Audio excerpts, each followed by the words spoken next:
Hi guys, I am Shivam Gupta. Welcome to Finance by Shivam. So guys, in this video, I'm going to discuss about the FRM certification complete details.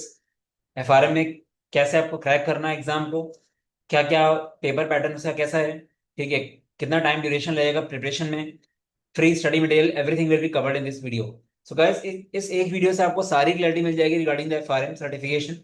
And video के end में मैं ये भी discuss करूंगा कि CFA और FRM में क्या बेटर है. ठीक है, तो चैनल को सब्सक्राइब करिएगा, वीडियो पूरे देखिएगा और इंस्टाग्राम को ही फॉलो कर लीजिएगा. चलो गाइस स्टार्ट करते हैं. गाइस ये हम लोग का इंस्टाग्राम पेज है.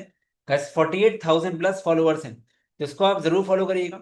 इसका रीजन क्या है कि यहाँ पे डेली न्यूज अपडेट होता है, प्लस रील्स एंड कैरोसेल्स वगैरह अपडेट होते हैं. इससे काफी आपको नॉलेज मिलेगी.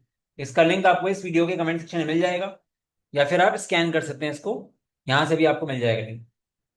तो गाइस देखो, पहली चीज क्या है कि एफआरएम क्या है और एफआरएम करना क्यों है. तो guys why FRM, FRM stands for financial risk manager. So basically यहाँ पे जो रिस्क मैनेजमेंट के रोल्स होते हैं ना, मेनली वो रोल्स आपको जनरली मिलते हैं. ठीक है, अब हर कंपनी में रिस्क रिस्क होते हैं. It can be financial risk, operational risk, ठीक है, बहुत तरह के रिस्क होते हैं. तो रिस्क मैनेजमेंट के बहुत सारे रोल्स होते हैं. It can be risk analyst, ठीक है, क्रेडिट रिस्क मैनेजर, ठीक है, क्रेडिट एनालिस्ट. तो ये मल्टीपल टाइप के रोल्स जो होते हैं ये आपको से मिलते हैं. प्लस आपको और भी रोल्स मिल सकते हैं, ऐसा नहीं खाली रिस्क मैनेजमेंट के ही मिलेंगे. वेल्थ मैनेजमेंट, पोर्टफोलियो मैनेजमेंट के रोल्स भी आपको मिल सकते हैं. बट मेनली एफआरएम का मतलब होता है रिस्क मैनेजमेंट के रोल्स.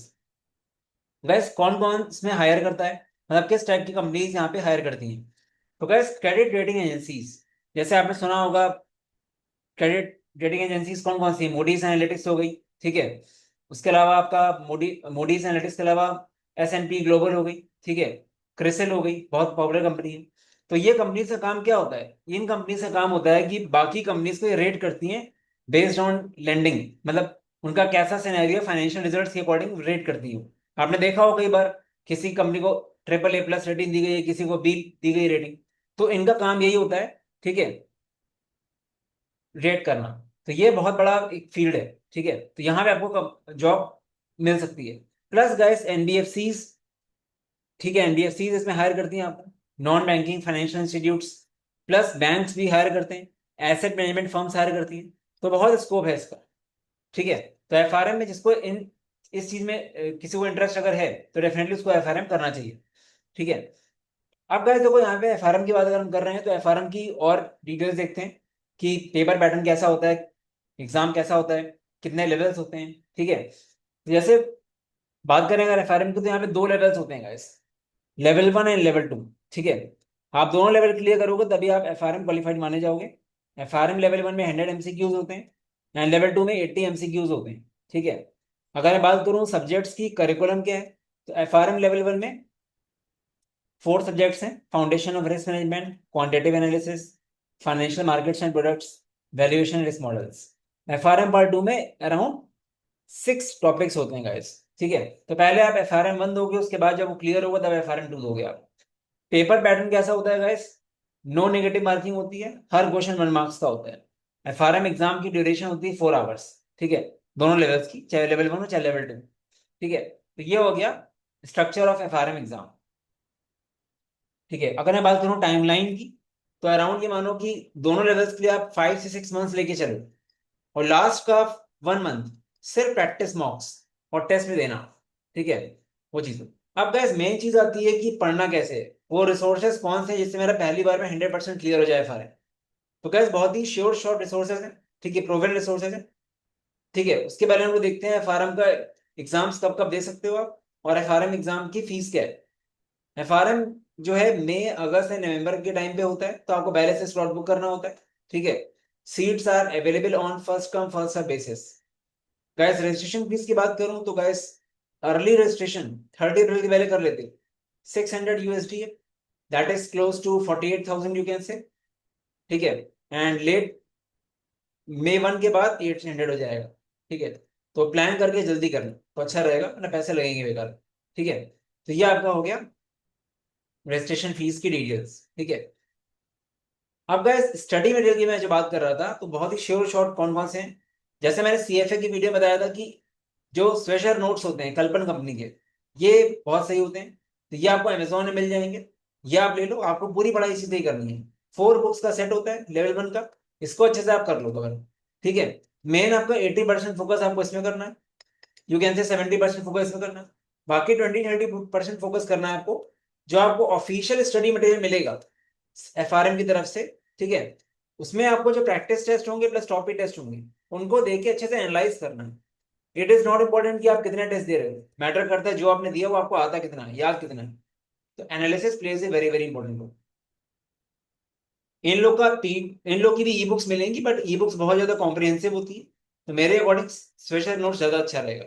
बस ऑफिशियल स्टडी मटेरियल से टेस्ट दो, कंटेंट सारा यहाँ से यूज करोगे, टेस्ट यहाँ से दोगे, ठीक है, जो आपको मिलेगा ही मिलेगा। ठीक है, इसके अलावा गैस कई बार कुछ कॉन्सेप्ट्स ऐसे होते हैं ना जो थ्योरी से क्लियर नहीं होते, तो वीडियोस भी इंपॉर्टेंट है। उसके लिए गैस मैं फिंट्री रिकमेंड करूंगा। मैंने इनके चैनल को एनालाइज किया, काफी वीडियोस बना रखे हैं, ठीक है, काफी लोगों के कमेंट भी अच्छे हैं। मैंने सीएफए के लिए भी रिकमेंड किया था इसको, तो यहाँ पे प्लेलिस्ट में आपको एफआरएम के काफी सारे वीडियोस मिल जाएंगे, वहां से आप देख सकते हो जो जो आपको इजी लगे, मतलब जो आपको लगता है कि टफ लग रहा है, सॉरी, ठीक है, जो कॉम्प्लिकेटेड लग रहा है वो यहाँ से पढ़ सकते हो आप उनकी वीडियो से। तो ये 3 रिसोर्सेज के अलावा मेरे अकॉर्डिंग कुछ जरूरत नहीं पड़ेगी, उसमें से 80% फोकस है रखना। ठीक है, तो ये आपका हो गया स्टडी मटेरियल का। अब गाइस सीएफए और एफआरएम में क्या डिफरेंस है? गाइस सीएफए देखो ओवरऑल है, यहाँ पे इन्वेस्टमेंट बैंकिंग, इक्विटी रिसर्च, आपको ब्रॉड ऑप्शंस मिल जाते हैं सीएफए में। FRM mainly revolves around risk management. ठीक है, तो डेफिनेटली सीएफए में आपको अपॉर्चुनिटी ज्यादा मिलती है, आपके पास मल्टीपल ऑप्शंस होते हैं रोल्स के लिए। एफआरएम में लिमिटेड अपॉर्चुनिटीज होती हैं, बट सीएफए थोड़ा टफ भी ज्यादा होता है। सीएफए में लेवल 1 में ही 10 सब्जेक्ट्स हैं, एफआरएम में 4 है। ठीक है, टफ देखो दोनों में पढ़ना दोनों में पड़ेगा, बट अगर आपको इंटरेस्ट इसमें है, ठीक है, रिस्क मैनेजमेंट साइड में, तो डेफिनेटली एफआरएम कर सकते हो वरना सीएफए जा सकते हो। कुछ लोग दोनों करते हैं बट दोनों करना इतना आसान नहीं है। ठीक है, तो जनरली सीएफए बेटर ज्यादा रहता है। सीएफए में बट 3 लेवल्स होते हैं। ठीक है, लेवल 1 लेवल 2 भी क्लियर कर लोगे तब भी काफी हेल्प मिल जाती है। और गैस इनको करने से फायदा ये रहता है ना, ये ग्लोबली सर्टिफाइड है।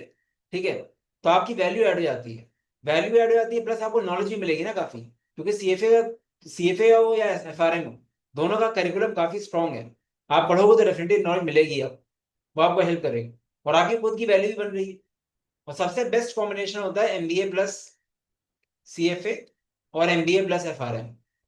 खाली सीएफए एफआरएम करोगे तो गैस टाइम लग जाएगा ग्रोथ करने में।